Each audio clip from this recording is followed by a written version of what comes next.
Minecraft has been around for about 11 years now, and ever since Notch released The End in 2011, there's been a lot of questions, but not many answers. In today's video, I'm going to attempt to figure out what the End Dimension is all about, and hopefully unravel some other mysteries in Minecraft. But before I begin, I just want to quickly thank you guys. We hit 100 subs before the end of February, and I honestly can't believe it. So if you like what you see here, or even want to follow this ongoing theory I have, please hit that subscribe button. It's free and will help out a ton. Thanks. So I know there have been theories created by other YouTubers trying to break down the lore of Minecraft, and specifically the End Dimension. However, I feel like their theories are wrong. Well, not more wrong as they are flawed.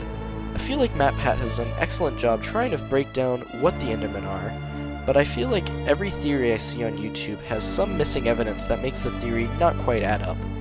However, this theory I have today might change all of that. I think I've finally figured out what the End Dimension is. I'm going to try and quickly break down as much of the End as I can in this video. From what we see when we first enter the main island, there is obviously a dragon. But once we get past the end fight and move into the outer end, we see more interesting things. We can see end cities and end ships that have these dragon heads at the tip of them. So we know that there were previously tons of dragons in the end, and whoever created these ships had to have killed thousands of them just for their heads. But that's not quite why I'm here today. To look at my theory, we need to go back to the main island. Here, we don't see much. Just the obsidian pillars from the dragon and the end portal back to the overworld. But here's the interesting thing specifically about the main island that is vital to my theory. It is right in the center of the end, an end dimension filled with so much void for thousands of blocks until you hit the outer islands.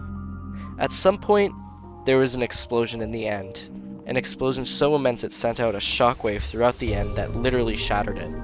This explosion sent pieces of the main island flying into the abyss, forever drifting away from the main eruption that occurred on the main island. You see, originally the end was one piece of land, one maybe even similar to the overworld. But that explosion shattered the end, leaving it in fragments. The end islands aren't the only evidence leading to a massive explosion in the end too. The sky is also a big factor. When you look at the end sky, you don't really see anything. It's really dark, but also some shade of purple. But there's another thing. Looking at the end sky, you see static. Whenever I look at the end sky, I always think of CRT televisions. Those were the really old, bulky TVs that when there was no signal, gave out this white static, similar to the sky in the end. Looking into why these TVs produce this is actually really interesting. It's actually caused by CBR, which stands for Cosmic Background Radiation. Basically, what this is leftover radiation from big explosions that happened in our galaxy, similar to that of the explosion in the end in Minecraft. So I know what you're probably thinking at this point. What could have caused this massive detonation in the end? Well, I don't know. Yet. This is an ongoing theory, and I'm really only scratching the surface of what the end actually is. So if you guys have any thoughts about my theory, and think you can add on to it, that'd be great, as I'd love to hear your guys' thoughts about it. That's it for now. Thank you all so much for watching.